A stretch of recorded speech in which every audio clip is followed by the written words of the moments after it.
శ్రమలలో ఉన్న వాళ్ళకి, ఇబ్బందుల్లో ఉన్న వాళ్ళకి ఈ మాట బాగా ఉపయోగపడుతుంది. వినండి.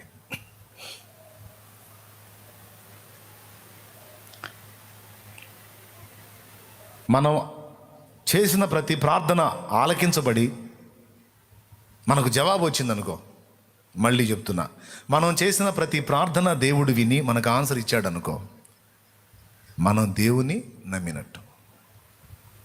మనం దేవుణ్ణి నమ్మినట్టు. మన నమ్మకం, మన విశ్వాసం కార్యసిద్ధి కలిగించి మనకు అడిగిన వాటన్నిటికీ జవాబులు వచ్చినాయి. మనం అడిగిన వాటికి జవాబులు రాకపోగా దెబ్బ మీద దెబ్బ తగులుతున్నట్టు, ఏబు ఇంట్లో కలిగినట్టు వరుస శ్రమలు కలిగినాయి అనుకో, దాని అర్థం ఏంటో తెలుసా? నువ్వు దేవుణ్ణి నమ్మలేదని కాదు, నువ్వు నమ్మావు. అయినా శ్రమలు వస్తున్నాయి, అయినా ఇబ్బందులు వస్తున్నాయి, అయినా దెబ్బ మీద దెబ్బ తగులుతుంది. ఎందుకని? నేను దేవుణ్ణి నమ్మక ఇట్లా వస్తుంది అంటే, లేదు నమ్మావు. అయితే ఇంకొకటి జరిగింది. నువ్వు దేవుణ్ణి నమ్మటం సంగతి అటుంచి, ఇన్ని పరిశోధనలు నీకు వస్తున్నాయి అంటే నిన్ను దేవుడు నమ్మాడు. అద్భుతమైన మాట ఇది. నిన్ను దేవుడు నమ్మాడు. ఏబు నుంచిన పరీక్షలో మనల్ని ఉంచితే అసలు అన్ని రోజుల విశ్వాసం ఎప్పుడో బ్లాస్ట్ అయిపోయేది. దేవుడా ఇంకా ఏమన్నా నా ముందు దేవుడు అంటే పగిలిపోద్ది అనేవాళ్ళం. అరే ఎట్లా తట్టుకుంటారండి? ఒక్కసారి 10 మంది పిల్లలు చచ్చిపోతే, ఆస్తులు అంతస్తులు, దాసదాసి జనాంగం, గొర్రెలు, ఎడ్లు, పశువులు మొత్తం పోయినాయి. ఒంటెలు, వెండి బంగారాలు మొత్తం పోయినాయి. వాటితో పాటు ఆరోగ్యం పాడైపోయింది, అంతా పాడైపోయింది. ఇంకా ఉంటుంది అవిశ్వాసం. అందుకే మనకు అనుమతించాలి అంత పని. దానికి తగినవాడు ఎవరంటే ఏబు ఒక్కడే. ఆ చిన్నోడిని కొద్దిగా లేపు తల్లి, ఆ చిన్నోడిని నిలబెట్టు. ఆ చిన్నవాడిని గమనించండి మీరు. వాడి మీద ఒక 100 కేజీల బరువు మోపుతామా? నోరు తెరిచి చెప్పండి.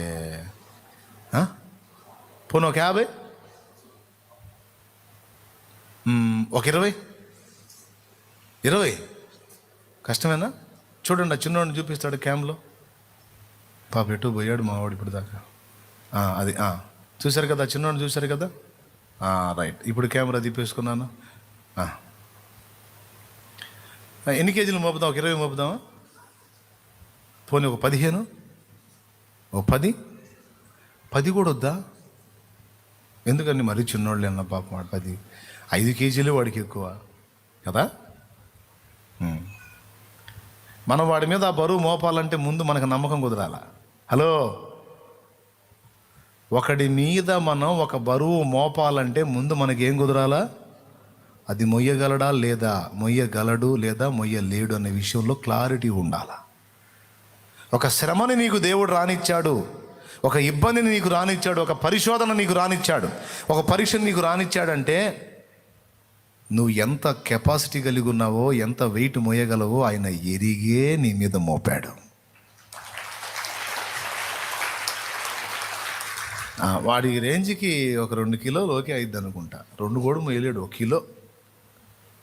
వాడి రేంజ్కి 1 కిలో రాయిస్తే ఏదో బలవంతంగా పట్టుకొని ఏదో అతిపెద్ద ఆయుధాన్ని మోసినట్టు మోస్తాడు. 1 కిలో రాయిస్తే వాడికి, అవునా? అలాంటి వాడి మీద 50 కేజీలు పెడతామండి. అంత బరువు మోపాలన్నప్పుడు ముందు మనిషి కెపాసిటీ చూడు, మనకు నమ్మకం కుదరొద్దు. కాబట్టి ఏబు మీద మోపిన బరువు మన మీద మోపితే అంతే సంగతులు. ఈ సంగతి ఆయనకు కూడా తెలుసు. చిన్నవి నీకు రప్పిస్తుంటేనే కళ్ళు తిరిగి కింద పడుతున్నావు. సణుగుడు, గొణుగుడు, గందరగోళం అయిపోయి నాకే ఎందుకట్టు జరుగుతుంది, నాకే ఎందుకట్టు, దేవుడు ఏమైనా పగబట్టాడు నా మీద, ఏందన్నయ్య అన్ని వరుసగా ఇట్లా, ఏందన్నయ్య ఏం జరుగుతుందన్నయ్య? ఏది మొత్తం కలిసి ఆ ఏబు మోసిన 100 కిలోల్లో 1/2 కిలో లేదు. మోసింది 1/2 కిలో లేదు, ఒక్కొక్కళ్ళు మోసేది 1/2 కిలో లేదు ఆ ఏబుతో పోల్చుకుంటే. కానీ ఆ 100 కిలోలు మోసేవాడు దేవుడిని ఏమనలేదు, ఆ 100 కిలోలు మోసేవాడు దేవుడిని వదలలేదు. ఈ 1/2 కిలో మోపితే తట్టుకోలేక సన్నగుడు కొనుగుడు అసలు నేను రాను చర్చికి అనేవాళ్ళు ఉన్నారు. అందుకే చెప్తున్నా, దేవుణ్ణి మనం నమ్మటం గొప్పతనం కాదు, మనల్ని దేవుడు నమ్మాలి. అది గొప్పతనం. హల్లెలూయా.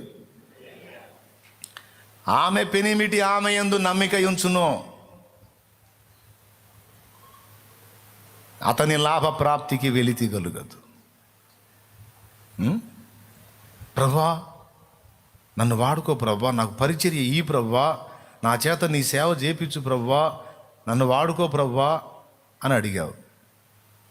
ఆ వాడుకుంటా ఇట్రా అని తెచ్చి ఆ కెపాసిటీ నీలో లేకుండా తెచ్చి నెత్తిన బరువు వేసాడు అనుకో, నువ్వు పోతావు, నీ మీద వేసిన బరువు కూడా పోయింది. అందుకే ఆయన ఏమంటాడంటే, ఓకే ఓకే వాడుకుంటాను నాన్న, నేను వాడుకుంటా తల్లి, అందుకు తగిన శక్తి నువ్వు ముందు పొందు అంటాడు ఆయన. అందుకు తగిన శక్తి పొందు ముందు నువ్వు రెడీగా, నాకు నమ్మకం కుదరాలి. ఒక మందని వినండి, ఓ మందని నా స్వరక్తం ఇచ్చి సంపాదించిన కొంతమంది మనుషుల్ని నీకు అప్పగిస్తే నువ్వు న్యాయం చేయగలవు అన్న నమ్మిక నాకు కుదరాల, లేకపోతే నా కష్టం వ్యర్థమైపోయింది, నాకు లాభం రాకపోగా నష్టం కలిగింది. కనుక నేను నీకు మందని అప్పగించాలంటే ముందు నీ మీద నాకు నమ్మకం కుదరాలి.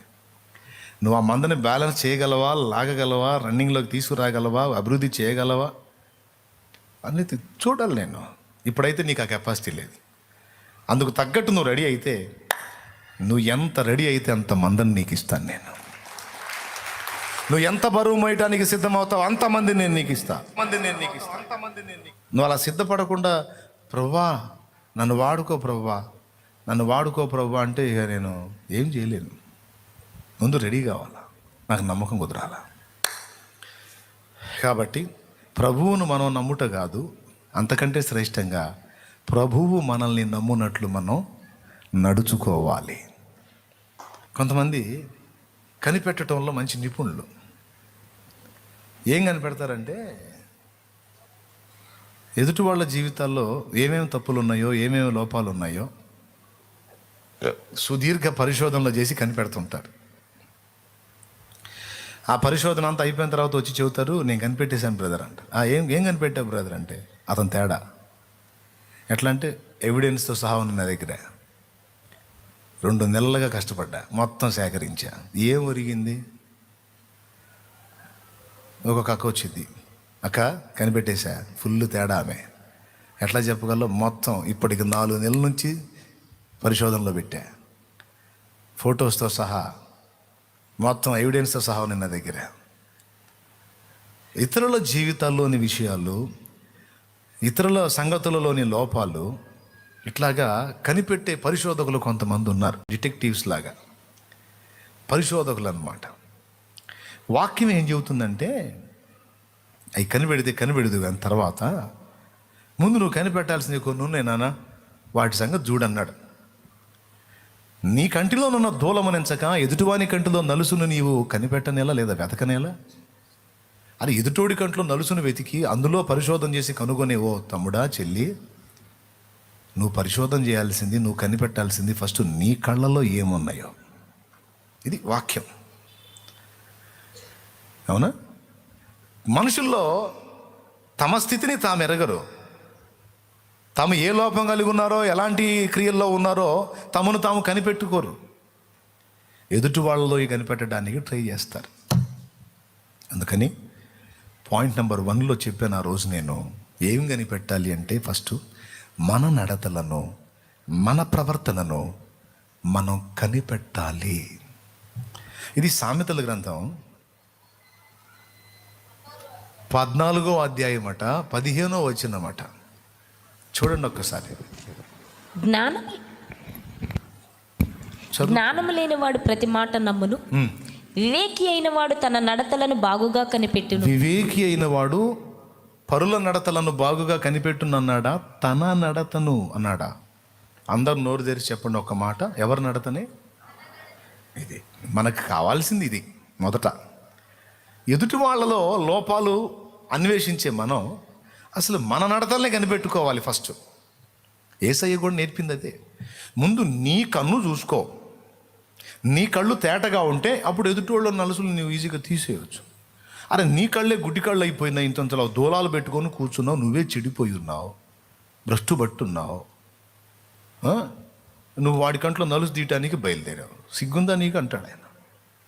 అంటే సిగ్గుందా అని అనలేదులే, కానీ మన భాషలో, వాడుక భాషలో, మన పద్ధతిలో చెప్పాలంటే నీకు సిగ్గుందా అని. ఎవరు చూసుకోవాలి ముందు? ఎవరి ప్రవర్తనను కనిపెట్టుకోవాలి, ఎవరి నడతలను కనిపెట్టుకోవాలి. అదే సామెతలు, అదే 14లో 8వ వచనం చూడు ఒకసారి. తన ప్రవర్తనను కనిపెట్టి యుండుట వివేకుల జ్ఞానమునకు లక్షణము. చాలు. ఎవరి ప్రవర్తన? లోకుల ప్రవర్తన, తమ ప్రవర్తన. చాలా క్లియర్గా తమ ప్రవర్తన కనిపెట్టుకొని ఉండటం అనేది వివేకుల జ్ఞానమునకు లక్షణం అన్నాడు. అందుకే ఇందులో పాఠం ఏమిటంటే, మొట్టమొదటి పాఠం, మనల్ని మనం కనిపెట్టాలి. నా బుద్ధి ఎక్కడ వంకరబోతుంది, నా మనసు ఏ పాయింట్లో పెడత్రోవబడుతుంది, నేను ఎక్కడ బుద్ధిహీనంగా ప్రవర్తిస్తున్నా, నేను ఎందుకు అలా అవుతున్నా, నేను ఈ తప్పు చేయొద్దు అనుకుంటానే ఎందుకు చేస్తున్నా, నేను ఇలా మాట్లాడొద్దు అనుకుంటానే ఎందుకు మాట్లాడుతున్నా, దీనికి కారణాలు ఏంటి, నేను చేయాలనుకున్న వాటిని ఎందుకు చేయలేకపోతున్నా, చేయొద్దు అనుకున్న వాటిని ఎందుకు చేస్తున్నా, దానికి కారణాలు ఏంటి, అసలు నా ఆత్మీయ స్థితిగతులు ఎలా ఉన్నాయి, దేవుని దృష్టిలో నేను ఎలా బ్రతుకుతున్నాను, అసలు నా జీవితాన్ని చూసిన దేవుడు నన్ను ఎలా ఆలోచిస్తాడు. ఎదుటి వాళ్ళు మనల్ని విమర్శించే దానికంటే కూడా, మన శత్రువు మనల్ని విమర్శించే దానికంటే కూడా ఎక్కువ మనల్ని మనం విమర్శించుకోవాలి, పరిశీలించి చూసుకోవాలి. అలాంటి వ్యక్తులను దేవుడు జ్ఞానులు, వివేకులు అని పిలుస్తున్నాడు. ఎవరిని బాబు? ఎవరిని పిలుస్తున్నాడు జ్ఞానులు, వివేకులని? లోకుల నడతల్ని కనిపెట్టేవాళ్ళన? పెద్దగా చెప్పండి. ఎవరి నడతనే వాళ్ళు కనిపెట్టాల్సిన వాటిల్లో మొట్టమొదటిది మన నడత, మన ప్రవర్తన. ఎలా నడుచుకుంటున్నాం మనం? ఏదన్నా సందు దొరికితే చాలు వెంటనే ఎదుటి వాళ్ళకి నీతి చెప్పడానికి మొదలు పెడతాం. అట్లా ఉండకూడదు, ఇట్లా ఉండకూడదు, అలా చేయకూడదు, ఇలా చేయకూడదు, అట్లా ఇట్లా. మరి నువ్వు చెప్పుకోవా? మరి నీ దగ్గర కూడా ఉన్నాయి కొన్ని, వాటి సంగతి ఏంటి? అందుకే ముందు నువ్వు దిద్దుబాటు చేసుకో. నీ ప్రవర్తనలో, నీ నడతల్లో ఉన్న లోపాలని, నీలో దేవుడు అభ్యంతరమని తలంచుచున్న వాటిని ముందు నువ్వు తొలగించుకో, నువ్వు సరి చేసుకో, ఆ తర్వాత చూడు. కాబట్టి ఇక్కడ మనం కనిపెట్టవలసింది ఫస్ట్ ఏంటి చెప్పండి? ఇప్పుడు 2వ పాయింట్లో మన ఇంటి వారి నడతలను.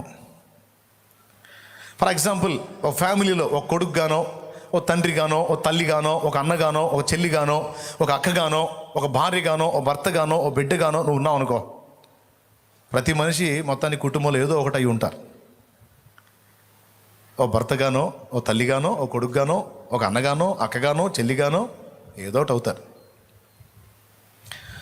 దేవుణ్ణి ఎరిగిన వ్యక్తిగా, దేవునితో కలిసి నడిచే వ్యక్తిగా, దేవుని ఆలోచనలను గుర్తుపట్టే వ్యక్తిగా నీ ఖచ్చితంగా ఈ ఆలోచన ఉండాలి. ఏంటంటే, నీ నడతలనే కాదు, నీ క్షేమం ఒక్కటే నువ్వు కోరుకుంటున్నావా, నీ ఇంటి వారి క్షేమాన్ని కోరుకుంటున్నావా? మీ ఇంటి వారందరూ క్షేమంగా ఉండాలని కోరుకుంటున్నారా? అందరూ నిత్య జీవంలో ఉండాలని కోరుకుంటున్నారా? ఈ భూమి మీద జీవితంలో ఆశీర్వాదకరంగా ఉండాలని కోరుకుంటున్నారా? అట్లయితే నువ్వు చేయాల్సిన 2వ పని ఏంటంటే, నీ ఇంటి వారి నడతల్ని నువ్వు బాగుగా కనిపెట్టాలి. ఫర్ ఎగ్జాంపుల్, పెద్దవాళ్ళు అనుకో, తల్లి తండ్రి అనుకో, పిల్లల నడతల్ని కనిపెట్టాలి. నా పిల్లలు భక్తులు అవుతున్నారా, భక్తిహీనులు అవుతున్నారా? చాలామంది తల్లిదండ్రులు మా వాడు బాగా చదువుతున్నాడా లేదా అనేది కనిపెడతారు, మా వాడికి ఎన్ని మార్కులు వస్తున్నాయి అనేది కనిపెడతారు, మా వాడు చదువు మీద దృష్టి పెట్టాడా లేదా అని కనిపెడతారు, మా వాడికి ఎలాంటి రేంజ్ వస్తుంది అనేది కనిపెడతారు. బాగా వినాలి, పరిశోధనలు చేస్తుంటారు. వాడిని కూర్చోనీరు, నిలబడినీరు, నిద్రపోనీరు, వాడికంటూ ఒక ప్రశాంతతనివ్వరు. పొరపాటున వాడు చదివేదాని దగ్గర చదవటం మానేసి కాస్త అడ్డం పడ్డాడు అనుకో, రే ఏంటి లేలే ఉండాలి. అదేమంటే మా కోసం అంటారా, మా కోసమా? నీ కోసమే, నీ భవిష్యత్తు కోసమే. ఏం భవిష్యత్తు? ముందే సాగు కొడుతున్నావు నువ్వు వాడిని, ముందే మెంటల్ పేషెంట్ అని చేస్తున్నావు నువ్వు వాడిని. నీకోసమే, నీ భవిష్యత్తు కోసమే అంటే మళ్ళీ టార్చర్. నేను చెప్తున్నా, ఓ తల్లి, ఓ తండ్రి, నిజంగా నీ బిడ్డల భవిష్యత్తు ఆశీర్వాదకారణంగా ఉండాలని నిజంగా నువ్వు కోరుకుంటే వాళ్ళని భూ సంబంధమైన విద్యలో ఎదిగించుట కాదు, వారిని మహోన్నతుని విద్యకు నడిపించాలి.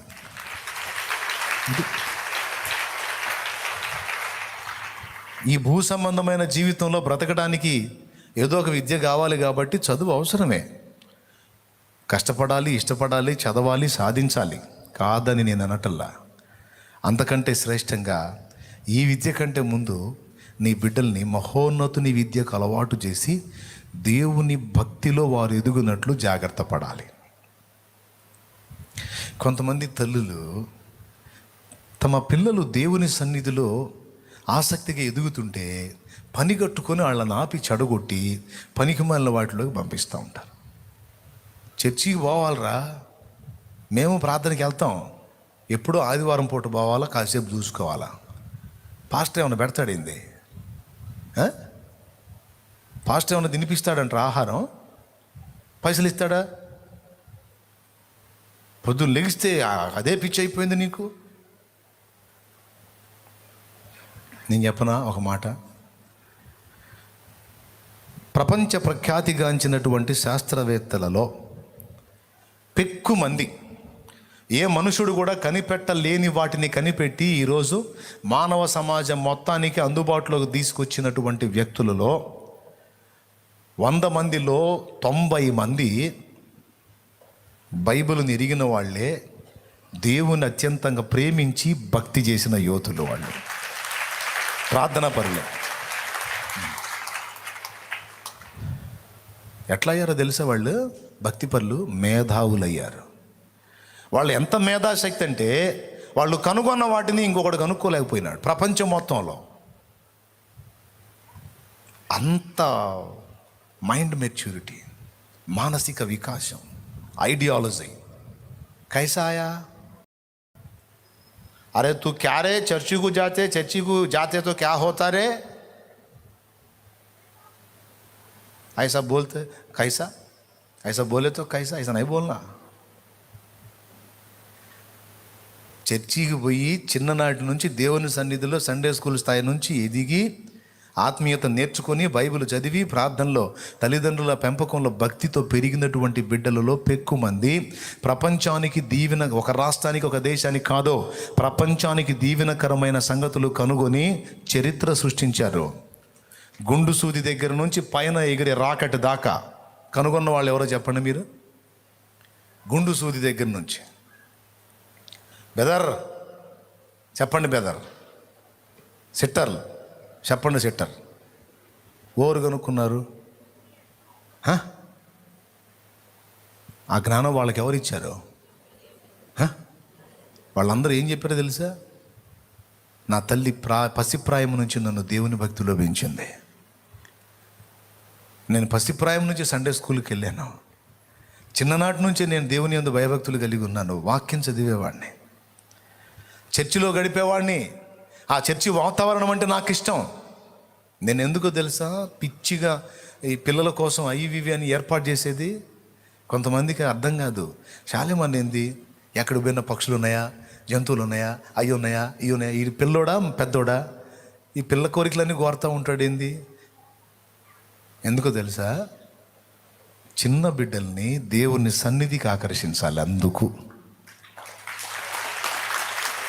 నేను వాళ్ళని దేవుని సన్నిధికి ఆకర్షించకపోతే లోకం ఆకర్షిస్తుంది వాళ్ళని. దేవుని సన్నిధికి ఒకడు ఆకర్షింపబడితే వాడు మనగాడవుతాడు, సమాజానికి దీవెనకరమైన పాత్ర అవుతాడు. అదే బిడ్డని లోకం ఆకర్షించిందనుకో, వాడు సమాజానికి కంటకుడు అవుతాడు, సమాజానికి హితుడుగాడు, హానికరం అవుతాడు.